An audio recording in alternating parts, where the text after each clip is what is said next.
بسم اللہ الرحمن الرحیم۔ السلام علیکم ورحمۃ اللہ وبرکاتہ۔ حضرت علی ایک بار ممبر پر بیٹھ کر حضور محمد صلی اللہ علیہ وآلہ وسلم کی حدیث لوگوں کو سنا رہے تھے۔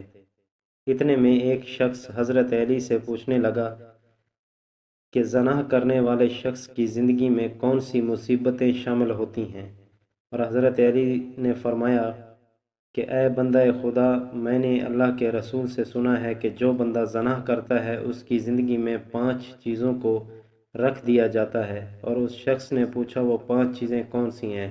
حضرت علی نے فرمایا کہ زنا کرنے والے بندے کے چہرے سے اللہ اپنی رحمت کا منہ موڑ دیتا ہے اور وہ انسان بے قابو ہو کر زندگی گزارتا ہے۔ اور دوسرا، اس کے رزق میں کمی اور دن بدن رکاوٹیں آنا شروع ہو جاتی ہیں، اور یوں وہ مفلسی اور تنگ دستی کی دلدل میں دھنستا جاتا ہے۔ اور تیسرا، اس کی عمر اور صحت دن بدن کم ہوتی جاتی ہے۔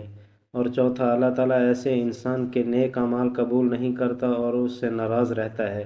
اور پانچواں، اللہ تعالیٰ فرشتوں سے وعدہ کرتا ہے کہ اس کی قسمت میں دوزخ کی آگ لکھ دی جائے، اور زنا کرنے والا بندہ اپنے ہاتھوں سے زندگی اور آخرت تباہ کر بیٹھتا ہے۔